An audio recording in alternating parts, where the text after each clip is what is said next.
Mike is kind of the podcast mother. Thanks. Thanks, kids. Better behave or we'll turn this podcast around. Turn it off right now.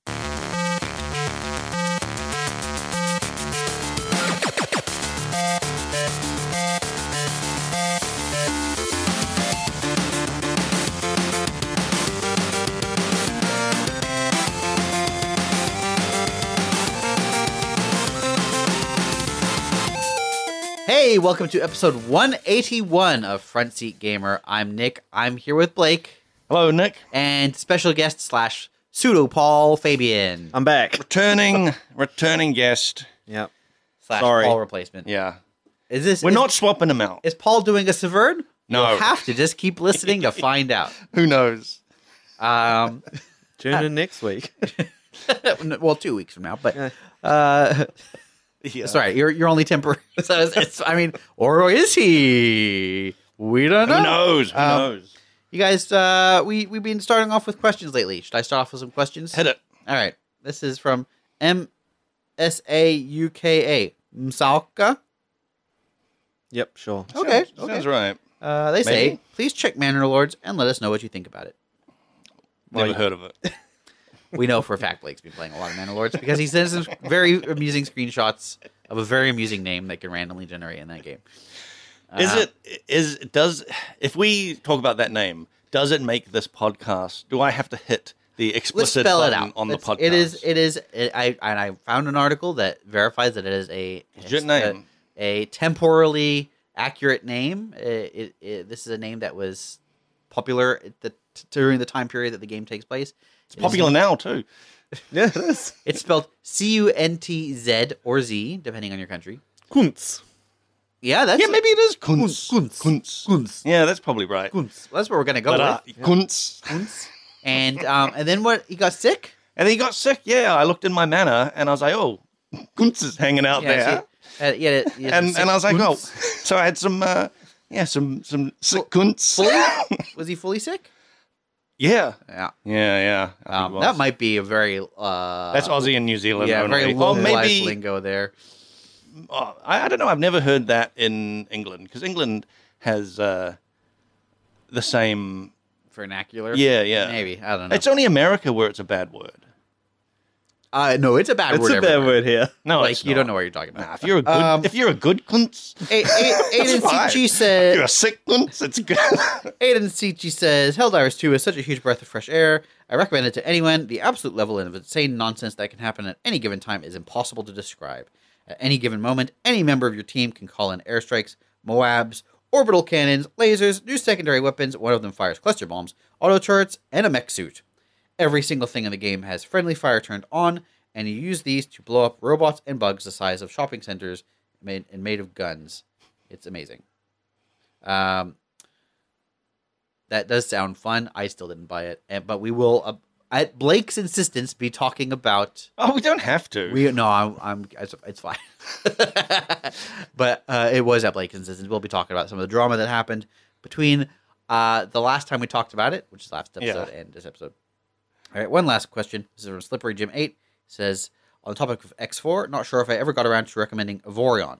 You played Avorion, I didn't did, you? yes. Slippery Jim says, it's a build-your-own spaceship game with mining, fighting, and all that. Gets big brain when you get into fleet management. AI traders, miners, salvaging, cargo, fleets, drone swarms, aliens, factories, ships that make ships, rogue AI, random encounters, asteroid bases, misjudging the depth of field, kamikazing onto an asteroid, setting the collision DPS to 10% in the settings.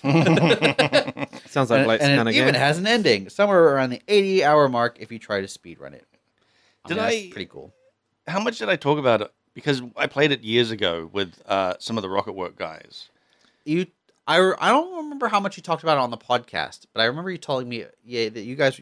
I remember someone was spending a lot of time making their ship really look cool. Yes, that was me. I'm pretty sure it was Chris H. Yeah. Who then just he discovered that the most efficient ship is just a cube. Yeah, I think all the Rocket Work guys just made cubes because they were the most efficient, and I am spending hours making the coolest looking ship. Yeah. And then I fly into a system and I see this giant Borg cube just destroying a station, and a station that I had to hand in a quest at. and then they blew it up, and I was just like, That's right. great. I can't. It's starting to come back to me. This is also a game where I think you were saying that it would only load certain areas of the universe that you were in. And Yeah. you had big trade routes set up Yes. that wouldn't load because there weren't. We'd people in maxed those out. areas? We'd maxed out the number of systems that server could have active at the same Yeah. time. And going into it, I didn't know there was a limit to it. Yeah. So I just started doing my trade empire your thing, thing. and then suddenly I'm hitting this like limit thing that is like really hampering my game because it means there's stuff that I want running that's not running. Yeah. And then it also is hampering other people because it's like when they load into a new area, it basically has to unload one of my systems and load in theirs, and like the whole thing Just falls apart. started to fall Yeah. apart because Yeah. I just made a bunch of stations. Yep. So that honestly, I mean, it sounds like a fun game. It sounds more fun single player. I would, in yeah, some ways. I would actually be really keen to play that again, like single player because Yeah. it has that X4 vibe, and I actually ended up buying X4 after playing that too because I was like, it gave me a taste of like you got the itch, yeah, space itch. yeah, and like I hadn't gone back to it, but now I think enough time has passed that I'm like, yeah, I could really get back into that quite a lot. You need a space Kinshi. Oh yes. I mean, it almost is. Like, you Yeah. do start off in, like, it's like an X4 or in Kenshi, you start off in, like, some little thing with, like, nothing and everyone can beat you, and then eventually you have giant fleets of ships that you've made like, you've actually built yourself and designed yourself, and, like, because it's all, like, voxel type thing. Like, yeah, and you can make some really cool-looking stuff, and... like, what you make things out of, like, matters, too, because there's different, materials and stuff. So you actually, like, it's not just aesthetics. Yeah. But if you just want to go min-max, it's like, just make a cube. Big cube. Yeah. I want to hear more about Manor Lords in a minute. Mm-hmm. But first, let's talk about the big controversy. The big thing that everyone's been talking about the last couple weeks. Right. That's right. It's the Kendrick and Drake beef. No, I'm kidding. It is the... Actually, could you? Because I don't know anything about that. Like, I do know a little bit, but that's not. We're not. Look, we're a video game podcast, and that we always only talk about video games, Yep, right? yep. Historically, we've never talked about anything else. Yeah, we talk about breaking news 2 weeks after it happened. Yes, that's right. So Helldivers. Yeah. We last episode, Fabian was on. Yep. We were talking about extraction shooters. Yep. And you love Helldivers. I do. You're I do. Big ups to Helldivers. Blake and I both resolved to buy it. I don't think either of us bought it. I mean, look, Manor Lords came out. Like, and I just didn't. That's fine. you have a life. That's that's your thing. I got stuff going on. Yeah. I got things to do. But then shortly after that, almost as if I feel like this has happened in the past where we've talked about games And something with big glowing yeah. thing, like glowing intent, and then before the next podcast happens, Yeah. it all turns to Something crazy happens. yeah. So they, I guess, had to contract. They had some contractual obligation Yeah. to require that players link their account, regardless of what platform they bought the game on, to their Sony Online account. Yeah, that's right. Which a lot of people did not like, and a lot of this, as an outsider, felt like mountains out of molehills, except that there are some regions where there are no Sony Online accounts where the game was being sold. Yeah, I suppose that was probably the biggest issue, right? Those are the real mountains. Yeah. Everyone else complaining about, I need to do another thing. There's another login. It's annoying, but this is, it is. It's just a little. It's just a little annoying. It was also something that was planned from the beginning, but they did not communicate that well. They didn't. They let you do skip it at the start. Yeah. And the implication was that you would have to do it at some point. Yeah. And then it just suddenly snuck up on them. Yeah. So big hullabaloo about this. I saw the ratings, review scores on Steam went from like overwhelmingly positive to mediocre or something. No, it was overwhelmingly negative at its worst. That was the recent reviews, but the overall scores went like below. Oh, really? Below 50 or about 50%, but not much below. But still, that is a massive drop off. It was huge. They like dropped it. I don't know. In the recent reviews, something like 250,000. Yep. Negative reviews. It's I've- crazy. I've heard. Well, and then Sony reversed their decision. Yeah, but they still sort of? haven't. They still haven't opened the game back up to the countries that are restricted to PSN. Yes. So you which can is still not play it if you bought it, but I don't think you can buy it now in those regions. Yeah. And Interesting. they added 3 more regions like in the past 3 days, Yeah. and people are getting annoyed about it. Okay. I Yeah, mean, that's fair. that's the real madness. Is that That's- like you've that's bought a the game crazy. and now Yep. this publisher is like, actually, you can't play it. Yeah, that was the problem. Yeah. It's like people spent however much the game is in their region to buy it, Yeah. Yeah. and then they can't play it suddenly because Yeah. the PSN account. So they walk that PSN account back, but now people can't buy the game in those regions. So they think that people are speculating that Sony was just bullshitting. I mean, it's if they'll Sony had reintroduce planned it. this from the Yeah. beginning, it's surprising to me that they would have even. Why even sell it there? Sell if you it already there. planned it. So it's interesting. I've also seen recently that Ghosts of Tsushima, Yeah. had some partially online components that also required a Sony Online Right. thing that are Steam is no longer selling in those specific regions and is Huh. refunding people who in those specific regions Yeah. because of this thing that if you don't have a Sony Online account, you Yeah. can't. These parts of Ghost of Tsushima will not work. Yeah, you can't Now, do multiplayer. This feels like Sony doesn't understand the online ecosystem at all. Mm. And what they're using the stick when they should be using the carrot, Yeah. right? They Exactly. should be. It should be a case of this is this game. You can play it. You can do whatever you want. If you have a Sony Online account and you link it up, we'll give you a cool cosmetic, Yeah. or you'll unlock this neat little feature. Yeah. And then we get to gobble up all your data. That would be the strategy Mm. that wouldn't be maddening to use. Yep. The strategy they've chosen is do it or we take the game away. Yeah. It's like they sat down and were like, "What's the worst way we can do this?" Let's really Yeah. let's really spring it on them. Yeah. Let's make sure that people have already bought the game before Yeah. we say that they can't use it. Yeah. And they'll be It's like, only "Well, 177 countries, guys. It is not good. No. And I also read, and I don't know the veracity of this, so here we go guessing. oh, cool." That the community manager for Helldivers, the original community manager, I think it was someone called Spitz, Yep, he demoted or fired. from community manager. Okay. Yeah, I don't know if he was fired. There's nothing mentioned about fired, but he's no longer a community manager. I think what this individual did was maybe sketchy from a business point of view, in which I think they basically said, if you don't like it, vote with your wallet or something to that effect, or Yeah, you can post a bad review. I don't care. pretty much. Yeah. Something to that effect. But I also think that honesty is the best policy when it comes to community management, and that was a very honest response. Yeah, he went full human. Full human. Yeah. And I guess when it comes to Sony, you never go full human. No, never. Mm. You need your PR speak. Yeah. I've worked with people from Sony in the past. Sony has lots of weird control issues.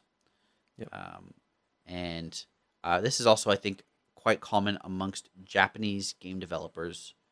The way they treat overseas markets is obviously very secondary to Japan. Yep.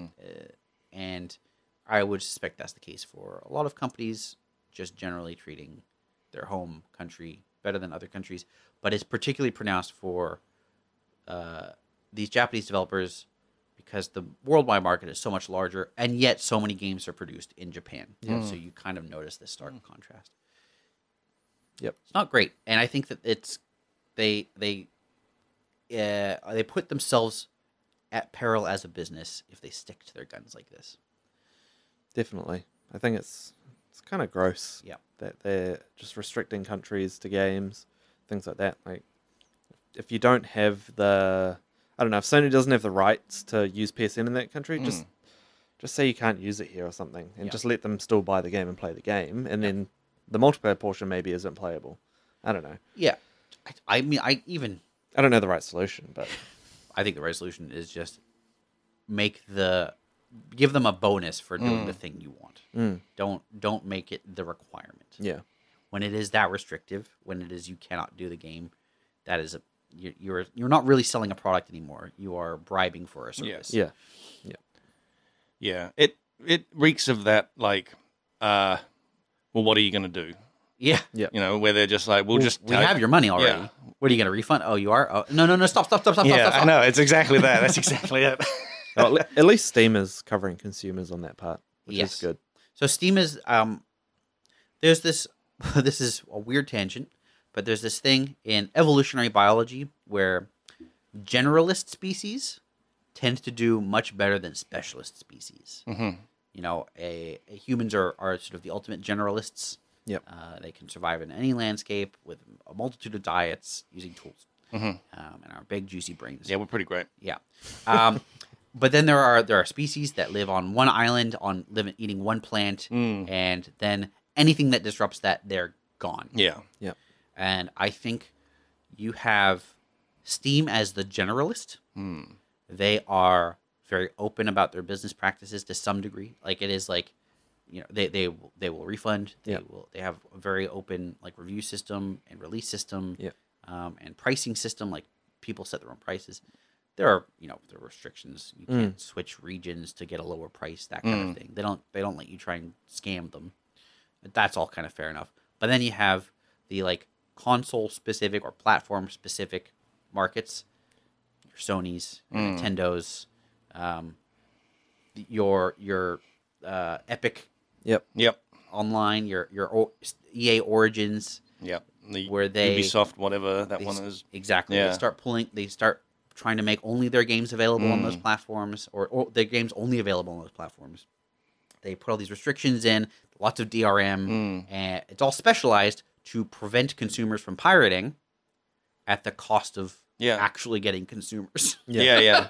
I mean, we went through that like 10 years ago, right? When there was the whole DRM thing, and it's still going. All these, it's still going. There's so many games that have DRM. It just seemed like the way and piracy in general, the way you defeat it, Yep. or the way you minimize it, is just paying for it simpler and easier than pirating it. But they didn't do that. They put in all these extra steps that, like, oh, if for whatever reason some server is down, you just can't play any of those games. Right. You know, Yeah. like I remember that on an Ubisoft game. Yep. Whereas like one of the Far Cry's, I go to load it in, and it's just like their servers are down, so I can't play anything. And it's like, that's a single player game. Yep. And you're like, cool. You've just like, You lost a customer. yeah.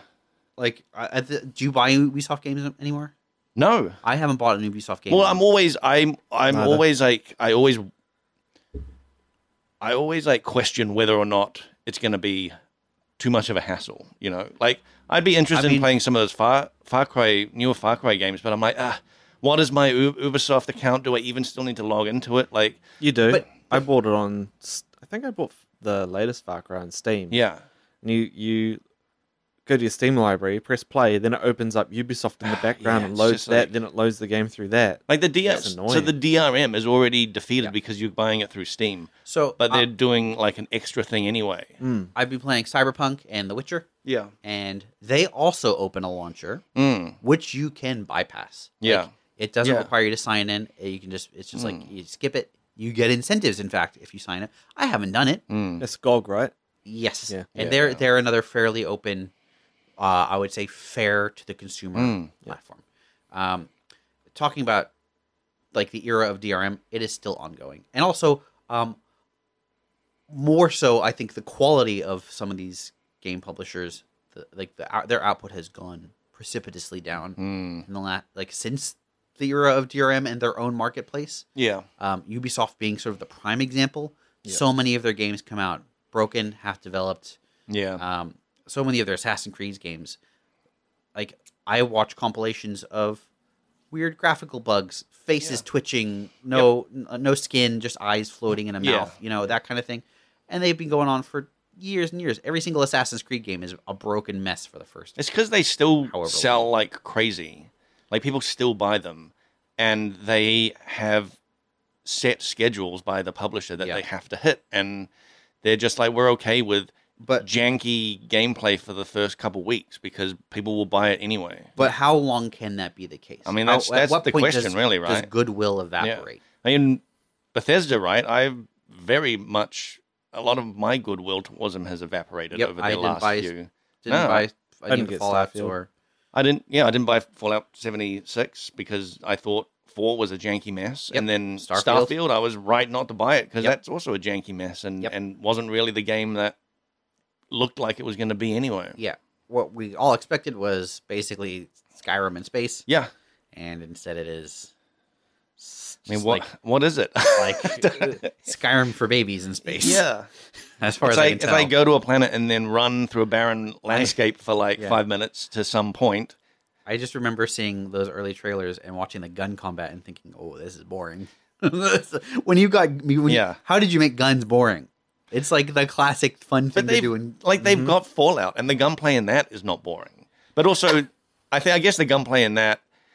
It's almost a tactical. The thing is, you got your tactical that pause thing, but the guns in that are wacky. Yeah, like you're firing a mini nuke at people. Right. Like you've got like ridiculous like weapons. Yeah, and if Starfield is supposed to be a little more grounded sci-fi, it's just lasers. I think you. Although I've never played it, so I don't know. But it's just the gameplay is repetitive. The sort of central thing that people play Bethesda games for is the world and the exploration of the world. Yeah. And what they did for Starfield was say, "Oh yeah, forget about all that. All the world's gonna be randomly generated. Yeah, you're gonna go there. You don't know what you're gonna find."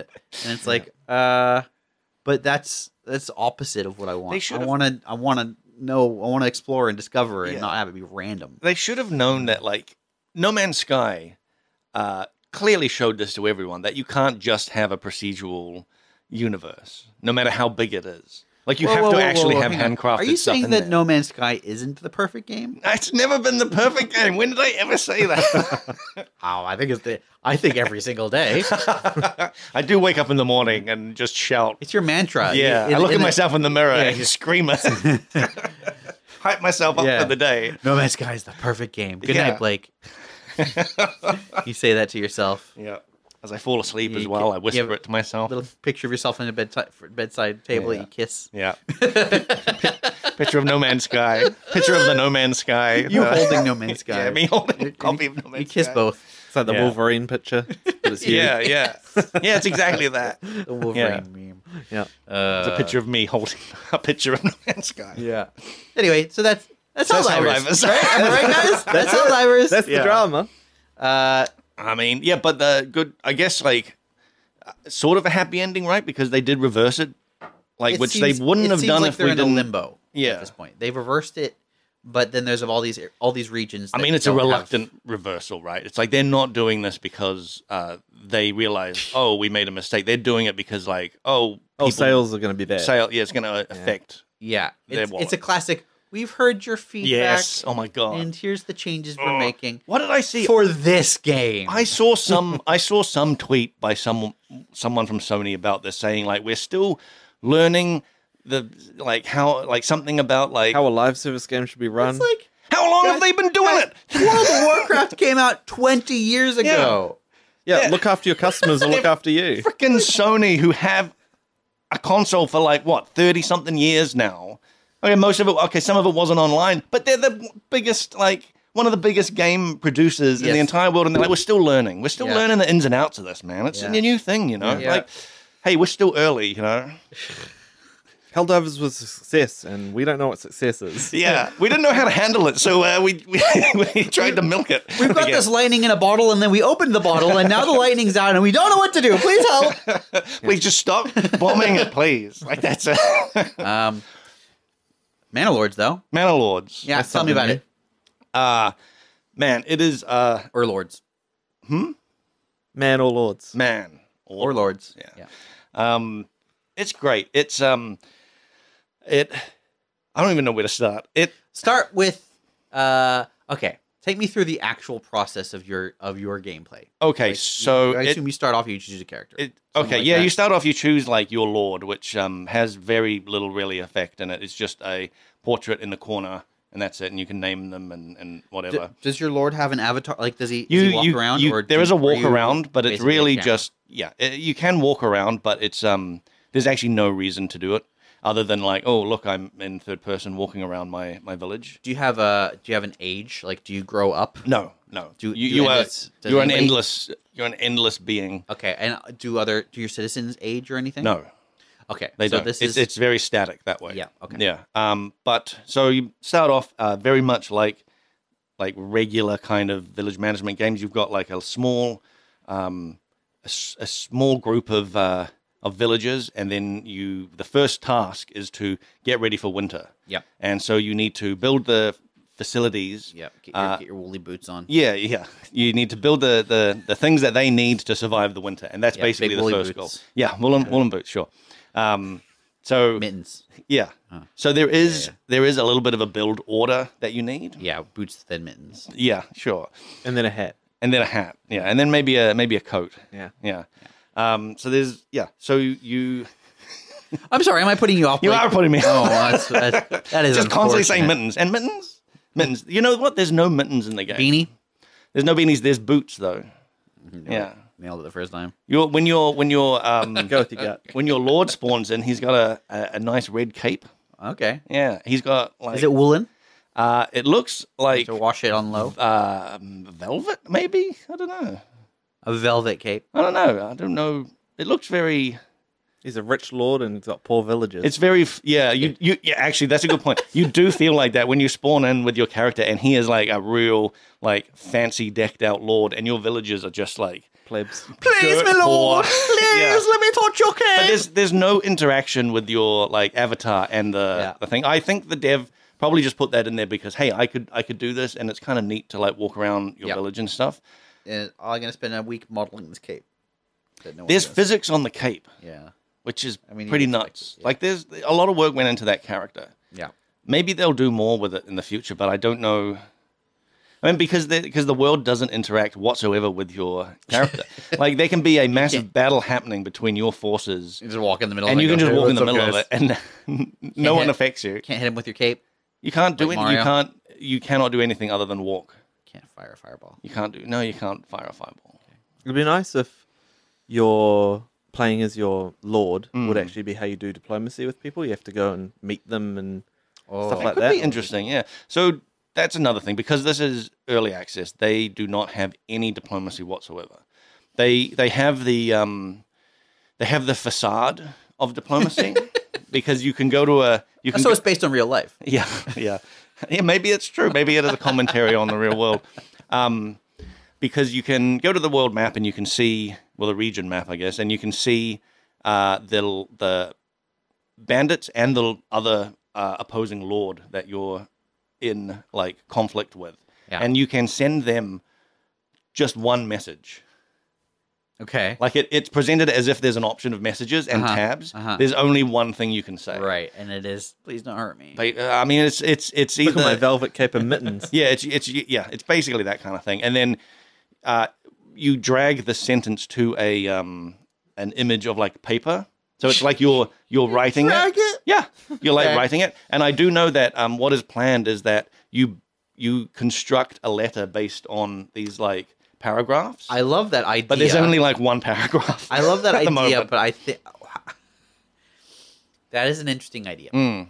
That's going to be a hard one to make it feel natural, and also once you solve the puzzle Yeah. of what you It want will- to do, it's going to be more of an annoying. I know it will. That's the worry, right? Is that it Yeah. just feels like, oh, I know the sequence of things. Yes. Drag, drag. Yes.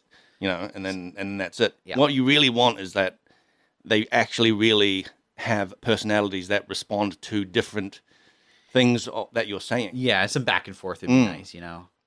So, like, you could have. I mean, this would be cool. You could have, like, you know, a lord that is very militaristic or something, and then so your things to him are very, you know, showing strength. You Yeah. know, not trying to bargain. You know, Yeah. and if you send stuff that's like bargaining, that would show his weakness, and they wouldn't like. But you have to figure out this person's personality. That would be cool, but that's not in the game yet.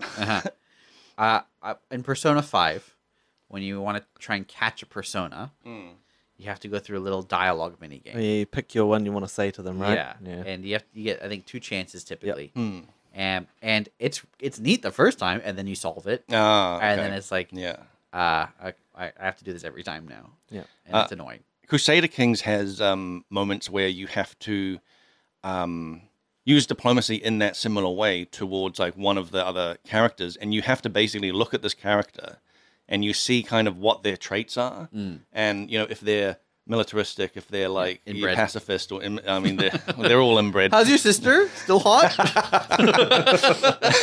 Yeah. And you pick a response. I actually spend quite a bit of time picking a response that would you think would resonate well with that person. Yeah. Because if they're a strong person, you want to show a thing of strength. If they're maybe a mercantile person, it's like, hey, let's make a deal.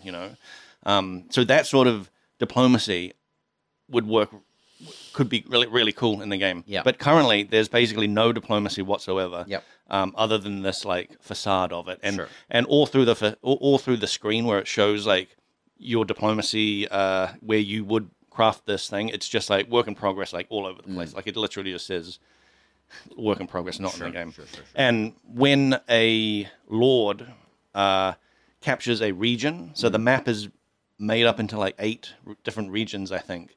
And you can capture these regions before you can build anything on them. Okay. And there's a lord that's off the map that is capturing regions, and when he goes to capture one, this box comes up that says he's capturing it. Here's a bar for how long it'll take, and here's 3 options. Yep. And one of them is like conflict, right? So you're like, I'm gonna go to war. Go to war. The other is like there's like a diplomacy, and there's another one that's like something to do with like the king. So the idea is that you guys are not kings. You're lords of a region, So you've got the king above it. You can talk to his boss, who is also your boss. All those 2 last options are just grayed out and say work in progress. So there's you can only fight. You can only fight. And at the start, he'll show up with like 100-man strong army, and you have like a village of like 3 houses, and you're like, well, I can't do anything about that. He's just gonna take that. Yeah. And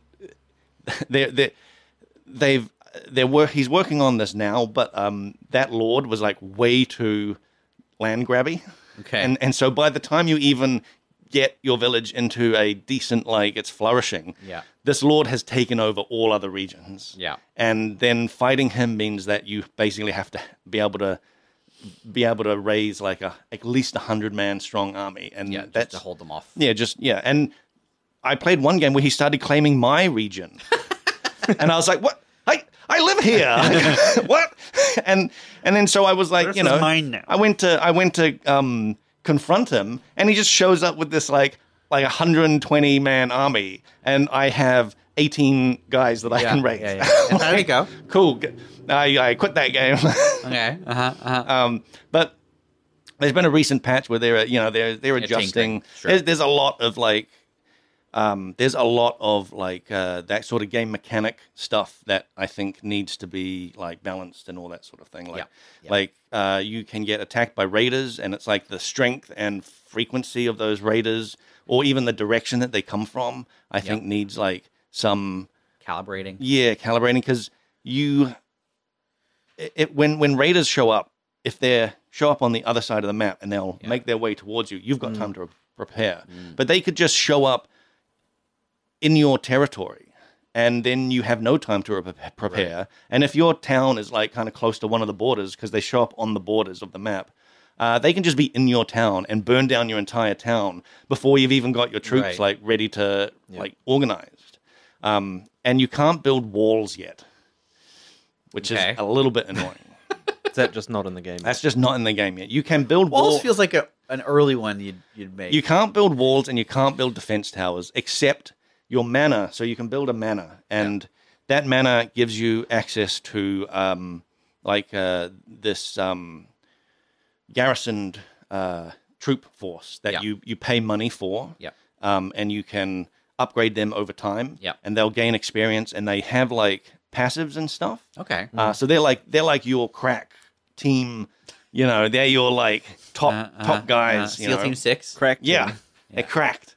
But all that stuff of them experience and that all work in progress. Doesn't work in game yet. Okay. So you can just buy them, and they're like stronger than regular guys. Hang on. Let's talk about the things that are in the game. Okay.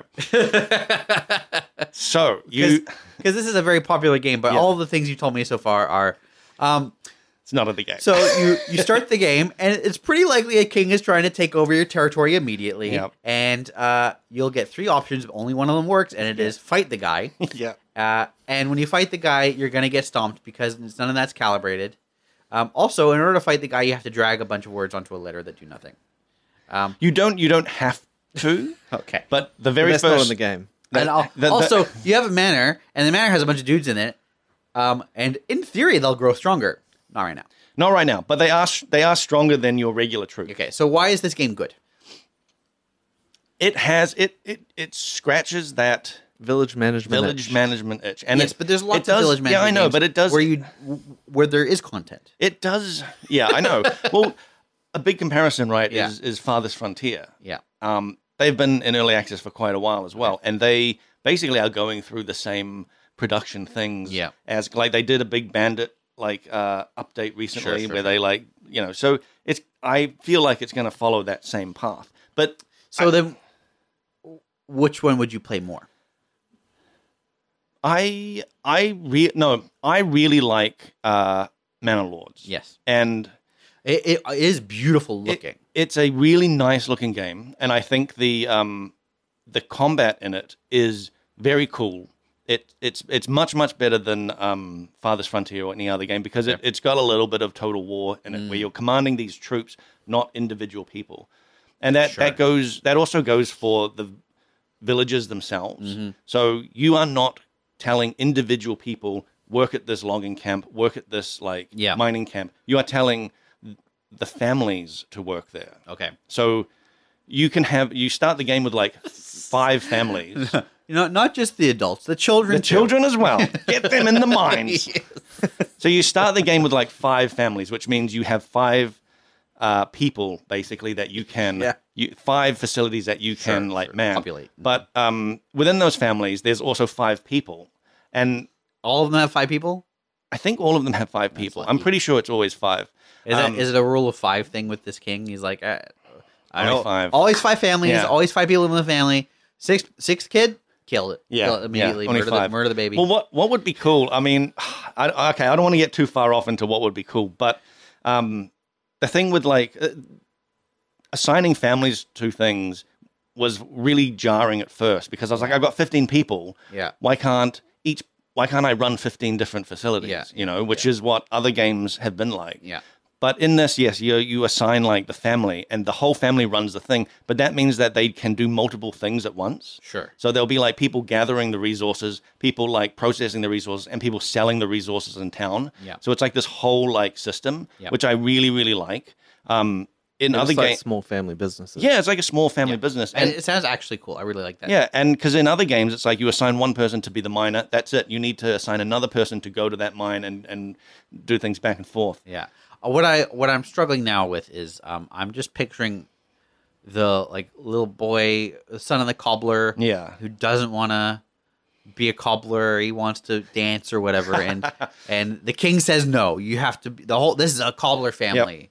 Yep. It's what I think would be really cool is because there's no internal growth of your town. It all comes from outside. it's people moving in. Yeah, it's people moving in. And I have played other village management games where there is internal growth. Like Farthest Frontier, you have family. Yeah. You do have families and children.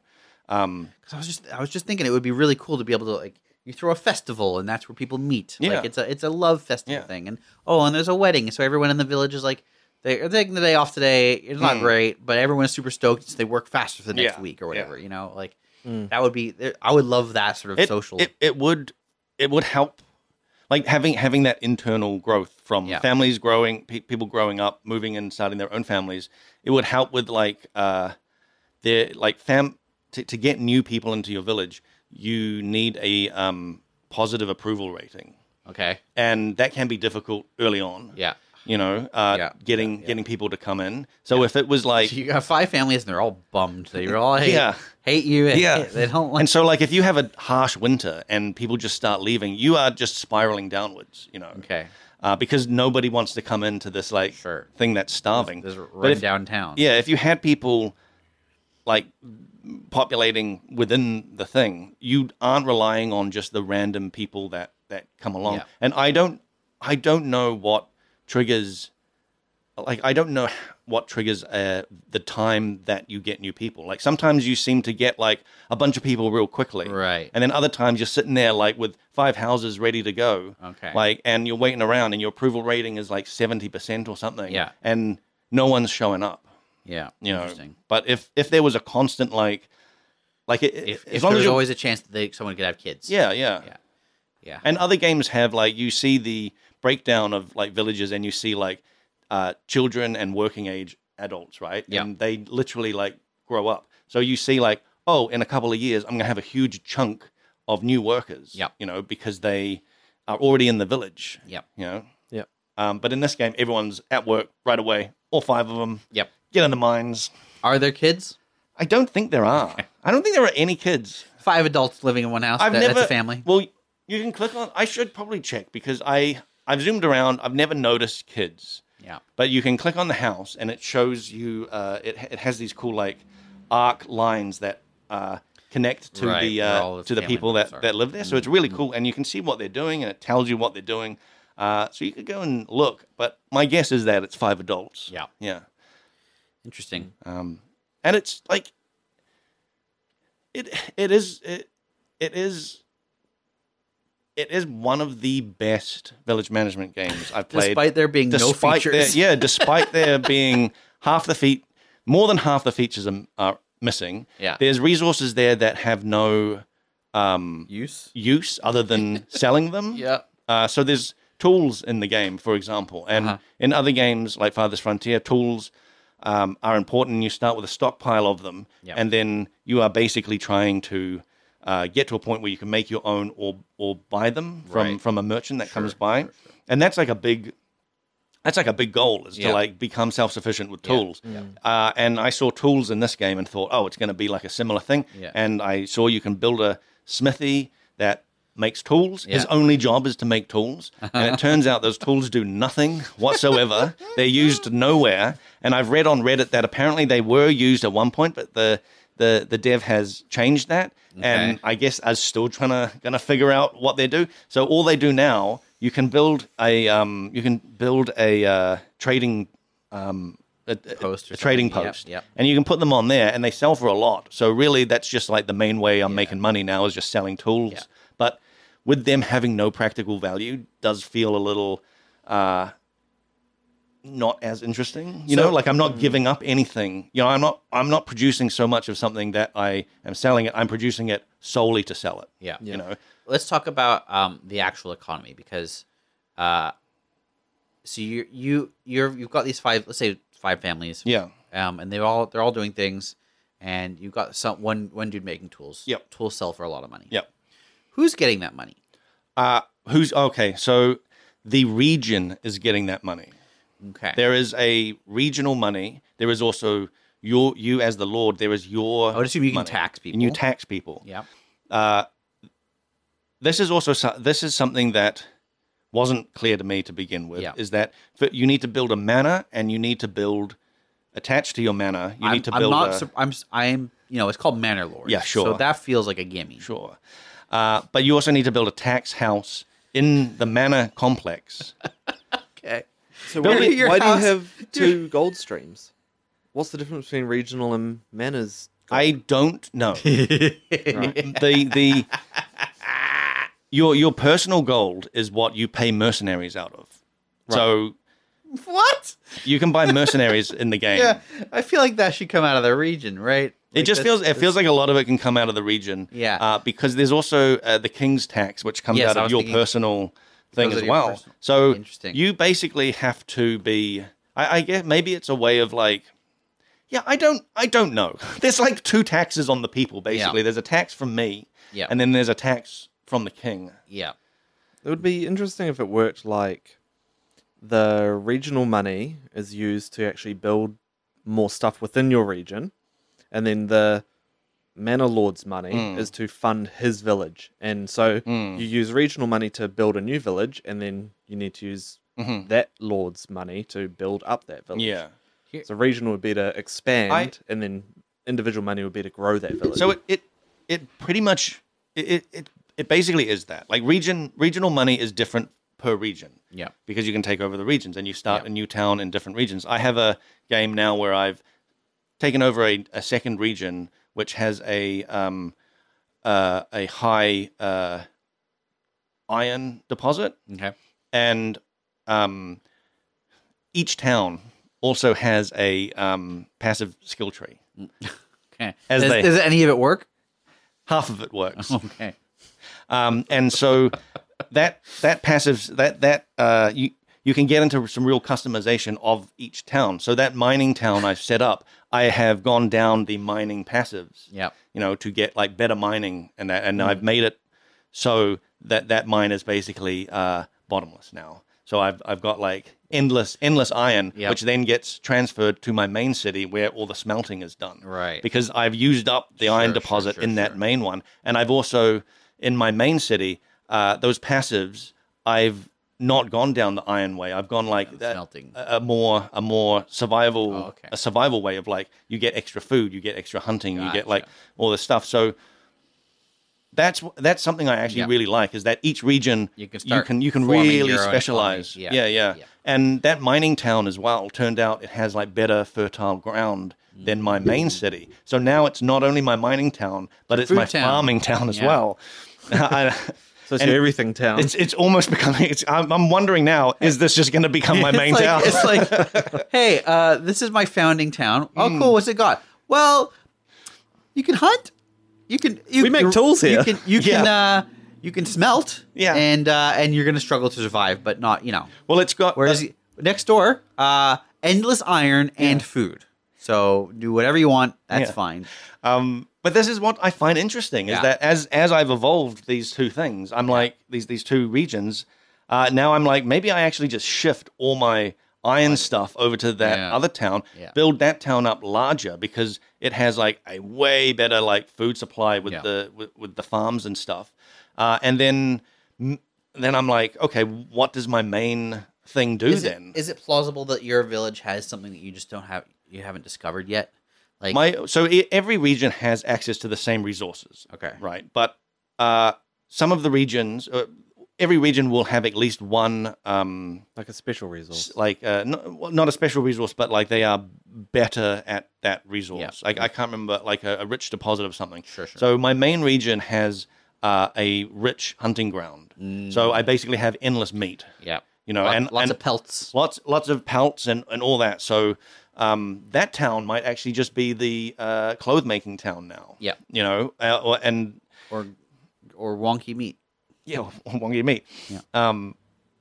Why wonky meat? What are you talking about? Because it's not like you're raising cattle. Oh no, You're it's going out deer. Yeah. So Yeah. you're going out and you're getting wild meat, game meat. Yeah, that can be wonky. I suppose. Yeah, lots of parasites. Delicious parasites. Yeah. Yeah, Well, but some they of add them to the could be. flavor. Yeah. Sick cunts. Yeah. Yeah, that's, Yeah, is that's that how they how you get got that. sick? Yeah, that's how Yeah. I got sick. Got brain worms. Got those brain parasites. Yeah. Okay, what was I saying? So every region can specialize Yeah, in something. sure. So my home region, it has rich hunting, and it also has rich clay. Okay. So it could become like the clay. I don't know, Clay Kingdom. clay kingdom or something. And you need clay tiles to progress. You need clay tiles to progress to the next through the levels of. Boy, I sure hope someone doesn't discover like a use for iron or something, because we got a lot of clay. No. You're not okay. The Iron Age. Oh, no. No. Well, what about the clay no. age? Remember the clay age? No. Everyone. You tried my clay knife. Clay sword, anybody? Clay sword? No, you- wear the suit of clay armor. You need clay for certain things. of bricks. Like there's buildings that need get it. clay. Clay buildings. You turn them bricks, into like sure. tiles and Yeah. stuff like that. It goes through a whole furnace process, and So that'll become the kingdom of pottery. yeah, it'll become the pottery kingdom. Yeah. But that's something I really like. And then I'm looking at the rest of the map, going like, okay, what other regions should I take over? Oh, you can't though, get there? because you can't beat the lord that took it over. Well, here's the thing. Because of all those tools I've been selling, I have like thousands of gold.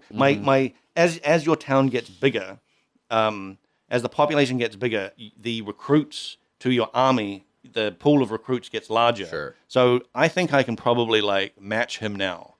Okay. And I've been internally making my own weapons, which took me ages to figure out. Oh, I remember It's this. not... Yeah, I told Fabian about this at work. It's really not clear how to make weapons or a bunch of stuff that you need to progress to the, like, tier 3, like, basically upgrade your town and progress through the actual game. It's semi-hidden. And it's not through the smithy, right? It's not through the smithy. You think... Yeah, you do it at the clay workshop. I built all those clay weapons. I wouldn't have been surprised, to be honest. You would think you build a smithy. Yeah. You know, you've got like smelting iron iron bars. You've got the smithy that's like just making tools, and I'm like, surely I must be able to like make weapons here. Yeah. That's not where you make weapons at all. Okay. You make weapons at people's houses. What? That's what I thought. And here's the thing. So when you Hang on, stop. Yeah. What is the logic behind that? Oh, I'm going to tell He's you. gonna get I'm you about to tell you. So when you place houses, you are dragging out like an area, and a like highlighted things show up of how many houses are going to be there, right? Sure. To begin with, you can make like houses with like large back gardens. Yeah. And you can get those gardens making like carrots and chickens and stuff like that, and they add a little bit extra resource to your pool of resources. But early on, I was like, that costs extra wood, and early on, I'm like, I don't want to spend extra wood, so I'm going to make just small houses with no backyard. Yeah. And I made one of these towns out of all those houses, those types of houses. High density. High density. Yeah. Then I find I was like, oh look, I'm doing pretty good. I should make some larger houses now. Yeah. And this was after like hours of me, like I was just trying to trade for weapons, and it was like tanking my region's money. Yeah. Because weapons are super expensive, and so I barely had any money, which means my personal account, I barely had any money there, which means I could barely ever pay mercenaries to protect against the bandits. Sure.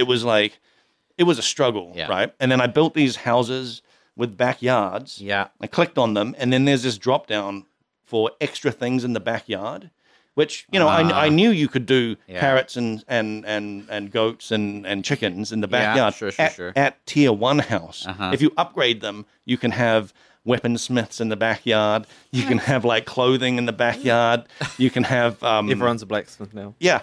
And what is the point of making a smithy if they're not going to smith weapons? Exactly. That's man. But the thing is, there is a drawback because when you turn one of those into a weapon smith, they essentially become a shop, and everyone in that house basically becomes making that thing. That's their job.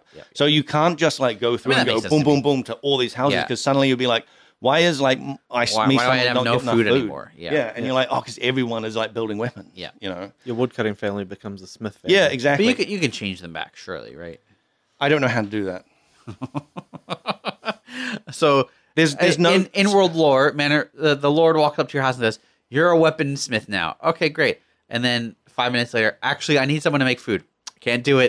Can't do it. I'm a weaponsmith now. You can assign. Got all that knowledge. You can assign families to, like woodcutting and stuff. Yeah. But because this is at their house, you can't unassign someone from a house. Can you not change what's in their backyard?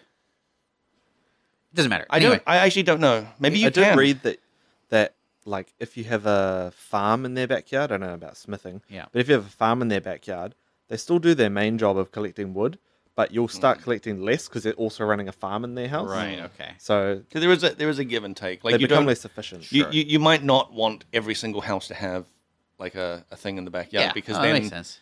I ran into a thing where like I was running low on food, so I did a load of backyard things. My food started getting manageable, but then my firewood like cutting was like way down, and that was the thing that was like like threatening my settlement, because people will freeze to death with no firewood.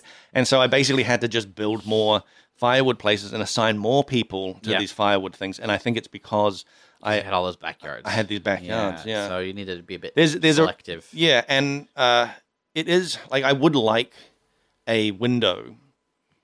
Basically, I would like a spreadsheet in this game that shows who's working on what, you know, and how efficient they are. Is there not like a tab that shows the jobs? No, Oh, there's wow. no jobs tab, which is tough because then you have to basically You have to click check- on all these houses because there were things where it's like I was like low on food in this main region. Yeah.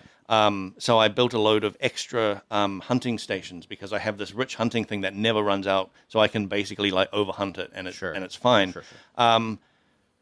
Except after a while, I was like, why is my food still low? And I checked, and I was like, oh, I actually haven't assigned anyone to these like hunting stations that I'd gotten built like half an hour ago. You know, so but if I'd in a game like Farthest Frontier, you just bring up this like tab with like all the jobs, and you can just clearly see, and it's much easier add or to remove juggle people, people around. Like if you get into a hard position where it's like you need to get more food or get more firewood or get some other resources, you can look at this list, take people off this, and put them back on. Yeah. And like it's like Age of Darkness. Yeah, and yes, and it's like you do that in this game, but you have to physically go around and click on all the things, so you kind of have to remember where everything is. That sounds like a bummer, honestly. And then when you're dealing with multiple regions as well, it can get like. So again, what too makes much. this game good? That I still like that. The whole thing, like okay, It's annoying, and I don't understand it, and I didn't know about this. I didn't know you can make weapons, and everyone was starving, and they're running out of firewood. They're going to freeze to death, and I love it.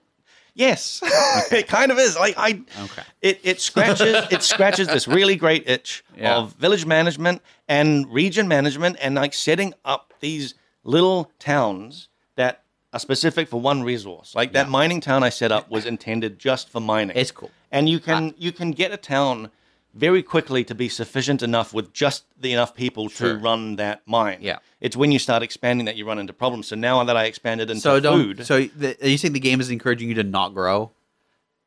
The game is encouraging you... Strategic growth. Yes, it is strategic growth. Okay. Like I will put down a load... Like for example, I will put down a load of houses. Like, you know, maybe like 7, like 9 houses. But I will... You know, ready. 6, 7, 9, whatever. Whatever. But I would, because I do it in 3s. That's why. Okay. 6, 7, 8, 9. 9 is a good number. Yeah. But then I will like pause construction on a lot of them. You know, so they're just ready. They're just sitting there, ready to be built because I don't want a massive influx that I can't handle. Okay. So I will. But can't you assign the influx to the things that they need to support themselves with? Well, like okay, not necessarily. 9 houses. Yeah. 3 of you do food, 3 of you do wood, and then like we have that's 3 that are for whatever other things you want to supplement. I mean that's fine, but like my starting region, for example, I basically have a massive farm, and the fertility of the ground is not so great that I need more people to make the food, and it's never enough food. Okay. And I've got so many people hunting, but it's still never enough. It's like then that sounds like a doomed village. If you can never get enough food, no, it's you've got the region. everyone working. It's literally the region because So give up on that region. Well, right? that's what I'm saying. Maybe I should shift everyone to this like much better the game region. Have started you off in a region where you can't. It's get not. enough The food. region isn't like. It's not like a wasteland. Do you have like too many people that you can't support that much people? I think I have too many people in my main region, and my main region alone cannot support that many people. Like it can't, the food region can't support its own people with food. Hunting doesn't produce as much meat. Like this is the thing. Farming is way better. Sure, but the amount of people you need to farm. There's also a period where you're not getting food because it's growing. Sure. Like, I know there's how a farm whole works. balance to go. Yeah, there's a whole balance here. And if I was in a region, where maybe hunting wasn't the rich one, you know, and it was another one, and the crops weren't the ground wasn't the best for crops. Yeah, that would be even tougher because like you can overhunt, you know, and then you just don't get enough. Yeah, you know. So this is what I also like about the game is because you look and see these regions, and you're like, okay, this neighboring region has much more fertile land, so I'm going to make this my farming thing, and I start off being like, okay, they're going to ship grain or whatever bread to the other one, but then I'm like, maybe I just shift that. Maybe I ship the people the other way. That would be This sounds exactly like your kind of game. Yeah. Hyper complex, lots of systems, so much to manage and do. It's just like work. It's just like work.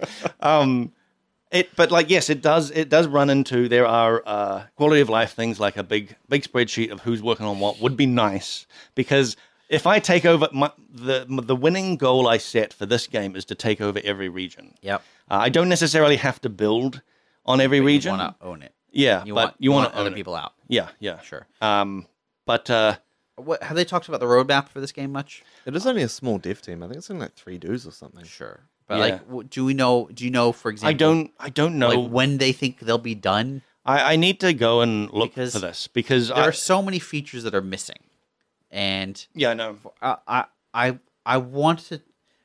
I like these kinds of games to a degree, and if I'm going to commit a bunch of hours to one, I want it to be a good one that has all the things that it needs to be fun. This game looks very pretty. The portraits, I love the portraits. It really looks nice. There's just talking about the graphics for a minute. They have a real, like, the landscape has a really realistic feel. Like when you're looking out over it, it just feels so like real. Yeah. You know, and I think part of it is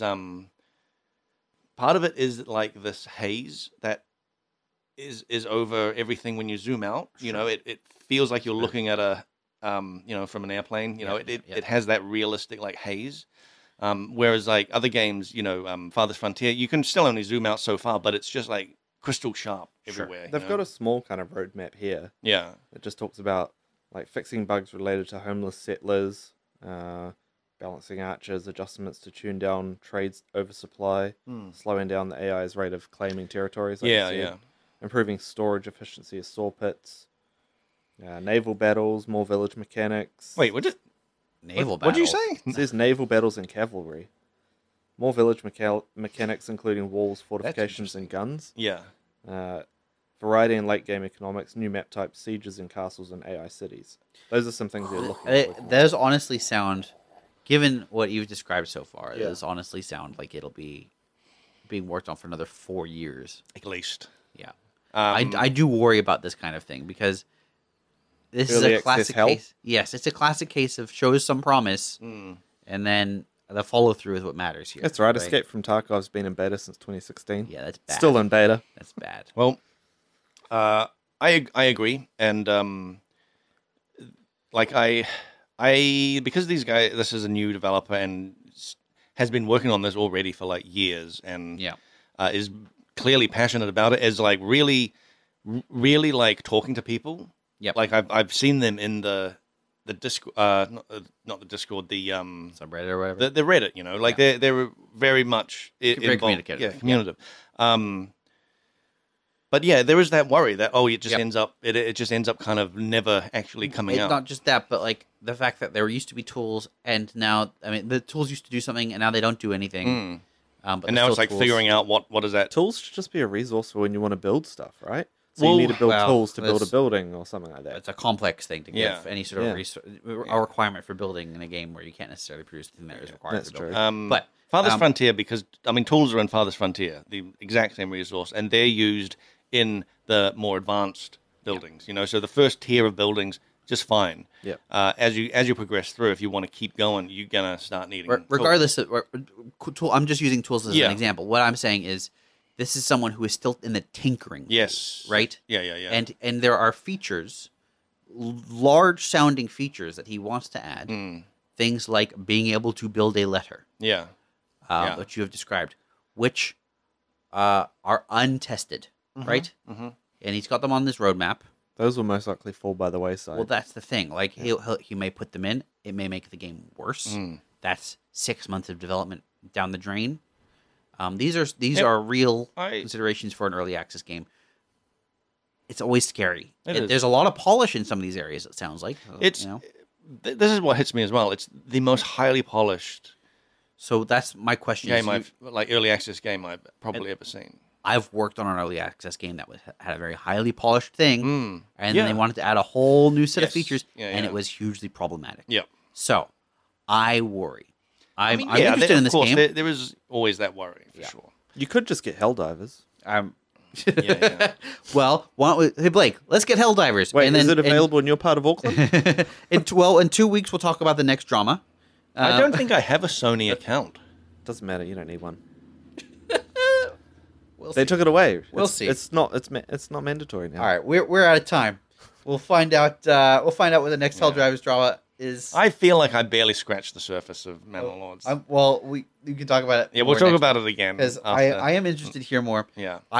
When I hear about lots of significant incomplete features and the level of polish that it has in some areas, and then like all these kind of confusing aspects and what they want to do, the level of ambition, I get very nervous. It is very, very ambitious. Yes.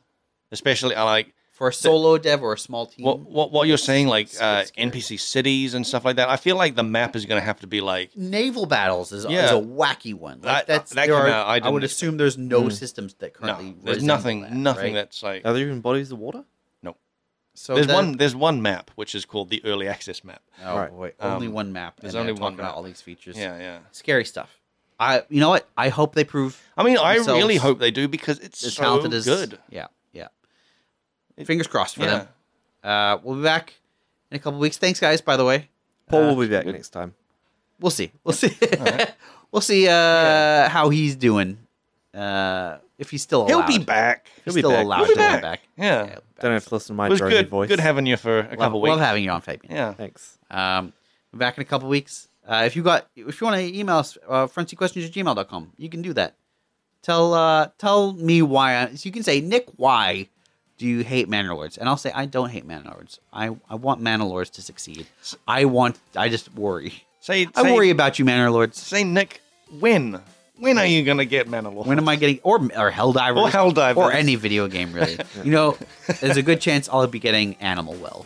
That's the one I'm looking at. Animal Well? Yeah. What's we'll that? Talk about that. We'll talk about it next. Talk about it later? Okay. All right. Bye!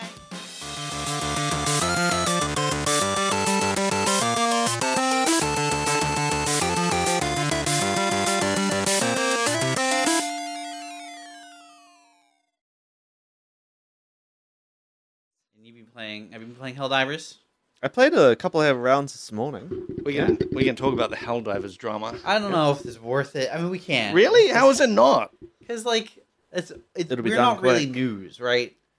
Here's how our podcast works. No, but I think it's something interesting. happens in between 2 weeks, Yeah. and then we go, this stuff happened, and anybody who listens to this podcast is so already aware. But isn't it? And then there's still a full 2 days before the podcast comes out. Yeah, look, we're not breaking news. We're not Right. dark news. Nobody's coming here for their breaking news. No, exactly. I so can't what's the point of talking about I it? don't even remember anything that we've talked about that is like, this is the hottest thing now. We talked Like about breaking, like- E3s and stuff. And Oh, big man, we announcements. barely talk about E3s. Usually I barely that's even 'cause watch they don't the exist E3s. anymore. Well, yeah. But when they did, I actually struggled to be like, oh, shit, I better watch all the trailers. Yeah.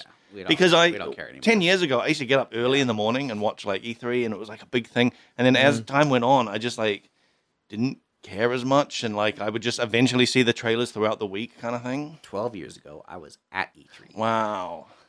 That's when it was still a thing. Yeah. Yeah. Well, yeah.